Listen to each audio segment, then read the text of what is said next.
from Super Bowl 54, and this is...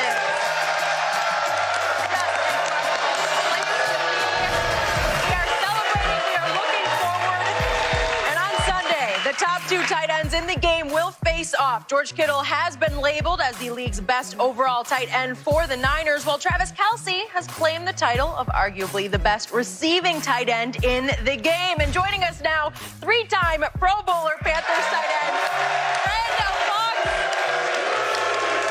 Greg Olsen is here.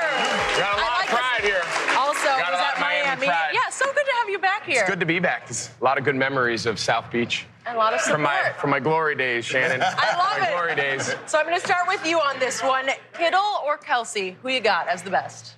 You know, I think both these guys are the best versions of tight end for both their teams, right? I think if you flip them, I don't know if they'd be as effective. You know, Correct. They're a run. 49ers, they're going to run the ball. You know, everyone knows how hard he's going to put his face in there and he's going to block. Then everything kind of comes off that. Maybe not the route runner, the pure guy in space that Kelce is. Correct. Now, you flip it to the other side. Kansas City, they are throwing it to throw it to set up another throw, right? And he is the perfect guy, plays out wide, plays in space, great route runner, smooth. I think they are the best version of tight end for what their teams need them to be. And I think that's fine. They don't both have to be the same guy. And they're not. When I look at it, I think Kittle's a little better overall because he can block a little better. I think Kelce's a little better in space. He has a little more wiggle. Both move exceptionally well to be big guys. Yeah. I couldn't believe how big Kelce is. He's like 6'5", probably 260, 265, and can move, skip. He has the skill. I mean, he's what we call sinking your hips. He can drop his hips, get in and out of breaks. Kittle, like I said, I think Kelce's a little more polished route runner. I think Kittle is a little better overall. But I don't know if there's any two players that's that close at a position as these two guys are in the NFL. Because you look at quarterback, I think it's Patrick Mahomes, and, okay, there's a drop-off to the next guy. With these two guys, I mean, it's really literally, Skip, you're splitting hairs. To me, Kelce, and that's the direction you're going, he is the much better pass catcher and run after catch because he's like a wideout, man. And he's smart, he's savvy. Around the goal line, he and Mahomes got this wavelength that's just like crazy. Right, and that's part of it, too. They've played together now. They've played now 2 seasons. I think he's a little more advanced, the passing game, Andy Reid's passing game. Shanahan's going to run the ball. They're going to establish that, and then everything comes off those misdirects. And, again, they don't ask Kelce to do a lot of it, so maybe he could in a different system. Kittle, in order to play in that offense, you've got to put your face in there and block guys, because if not, the passing game doesn't exist. Because, plus, Skip, if you look at Kelce, he's going to have more potential to get run after the catch because he's playing much more in space. Tyreek Hill is running 2 guys off. You got Mecole Hardman's going to run a couple of guys off, and then you got to deal with Sammy Watkins on the backside. So he's going to be more in space and is going to have the ability to create more. Most of Kittle's big plays, they're coming off play action. They're going to fake the boot one way, Skip. They're going to misdirection, and then he's going to give you a post corner, and then he's going to the deep far hash. That's what he does. Okay. So, Mr. Olsen, go bigger. The greatest tight end ever is... Oh, this hurts me, because I'll tell you, this hurts me. This hurts me. You know, I think I would go with Tony. I think I would go with Gonzalez. And let me tell you why. Let me tell you. You don't agree? No. All right. No, I don't. You were going to say me? No, look. Go ahead. You have the floor. For me, Skip, I believe it. I would have to say Gronk. I know he didn't play long, and he had a lot of injuries, but the numbers that he put up, the way he could dominate a game, I really felt that he could be the first tight end that could be Offensive Player of the Year or MVP. But then when you look at it, if he puts up monster numbers, the quarterbacks had to put up monster numbers, and they normally side with him. But George Kittle might be the closest. He can't score like Gronk can. Kelce could score like Gronk, but he could block and move like Gronk. The touchdowns has a lot to do with the system, right? So, I mean, for Gronk, he's in 1-2. He's in that mix for best. The difference is that system he was in New England, when they were down there in the red zone, he was getting it on first down. If it was incomplete, he was getting it again on second down. But why wouldn't you, right? I mean, Brady knew if they needed to score, they needed to play. He was getting the ball on first, second, and third down inside the 10-yard line. So opportunities create statistics in a lot of ways. The thing about Tony, and yes, in today's day and age, guys don't play as long. Guys' careers aren't as long. For Tony to play tight end and be that consistent for 17 years, I just have a lot of respect for it. I mean, guys that have played this game for a long time at a high level, That is so hard to do. And I don't think he missed but like 2 or 3 games in his career. You know, in some of those early years in Kansas City, they weren't great. He wasn't playing with Mahomes. He wasn't playing with Brady.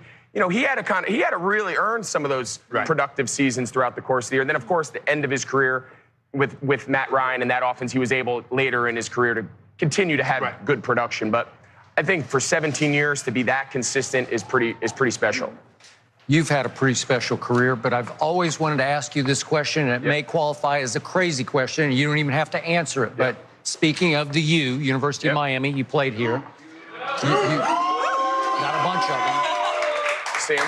You never struck me as a you kind of guy. Like you don't have that sort of you edge to you, right? Yeah. So why did you choose the U? And then how was it to sort of fit in at the U on the football team? It's the best thing that ever happened to me. I grew up in a suburban town in New Jersey. You know, wasn't exposed to a whole lot growing up. Coming out of school, I originally went to University of Notre Dame. Yeah. Some people kind of lose track of that on my journey. Went there for a couple months. And early on, my dad brought me down here. Butch Davis was the coach. Greg Schiano, who my dad had known for a long time from his high school days, was the D coordinator. Brought us down. I was a rising sophomore, stepped on campus. Santana and Reggie Wayne and all these guys. Kenny Dorsey was the young. And I said, this is where I got to be. Bubba Franks, Shockey was just coming in, and he was kind of a young ascending guy. And I said, this is my future. If I'm going to play tight end, I got to go here. Then I picked Notre Dame. And then after 2 months of being there, I said, no, this isn't right. Miami, Why there was something. Notre Dame right? I had an older brother who went there. If he wasn't in the picture, I probably would have come to Miami straight out of high school. Okay. Thought it'd be cool to play with my brother. He was a quarterback. Tyrone Willingham had that program really on the ascent following, you know, some of the turmoil they had between Bob Davie and then O'Leary and that transition. Soon I just came to realize there was something about it. From the first time I stepped foot on campus, I loved it. I came down here, loved the culture, loved being around the guys. It's a different locker room. It's a different way of life. But I'll tell you what, I met some of the best people, the hardest workers. A lot of my career, a lot of my success in the NFL was a byproduct of some of those early struggles in college, not thinking I was ever going to play. I remember my first day, I'm on the scout team as a freshman. I break the huddle to go out there. We're running Florida's offense, whoever offense we're running, and you break the huddle, and there's 9 first-round draft picks over the next 2 years. Sean Taylor, Antrell Roll, Vince Wilfork. I mean, I can go down the list. I remember I called my dad and I said, I'm not sure I'm ever going to play here, but it's beautiful. It's awesome, you know? And it taught me a lot. It taught me about working. It taught me that I wasn't always going to be the most talented guy. I was surrounded by more talent in that locker room than maybe at any point in my career. And I needed to find a way to succeed. I needed to find a way to close that talent gap. And that was a big reason why I was able to play so long. Did you get a lot of kidding the first year about you're the fish out of water? Yeah, I was definitely. But I met some of my best friends that year. I mean, the guys that they pair you up with in the dorms, living together from all different backgrounds. A lot of guys from the inner city here in Miami, going back after Wednesday. We would have Wednesday stretch, and we would go into Overtown or Liberty City in the morning and go to their local breakfast spot. And everybody treated everybody great. And so those are some of my favorite memories, not the games, not the wins and losses, but just being exposed to so many new people from different places and making lifelong friends with guys that you otherwise maybe never would have crossed paths with. Well, as Shannon well knows, if you can play, you can play. Yeah. Right? And that was the thing at Miami. They didn't care where you were from. They didn't care what you looked like. If you could play, you were going to play. And it was just an amazing experience. It was just the competitive nature every day was awesome. It launched your career. I wouldn't have played 13 years in the NFL if it wasn't for that time there. I learned a lot about myself and what it took to compete against world-class guys. Yep. Made the right choice to come down here. Well done. I did. I think it worked out well for you. And we are so happy to have you part of the Fox Sports family. And you can catch Greg a part of the pregame coverage of Super Bowl 54. That's going to be 1 p.m. Eastern. So really enjoy that experience and all week. And yeah, enjoy these fans. And let me just add, the one guy I tried to chase over the last couple of years to try to catch his numbers, but I didn't quite get there. Shannon still. I knew people say, you know, you don't know the stats. You know the stats. And Shannon, I never. Stats. Memorized. I couldn't catch you, bud. I couldn't catch you. You get close?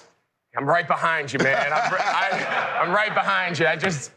The injuries the last couple of years kept me back, but you set the bar high, man, and you guys came before us. I love that. You left the position in good hands. Thank you. It's really cool. Good to have you guys with us, Greg. Thank you. We will see you all week. And then we also have a new guest coming to join us. Jalen Smith is here. Skip has been waiting all day for this, and we would like him to make a pick, and it seems seems that he is going with the chief from South Beach. Stay with us. And this lovely studio audience, they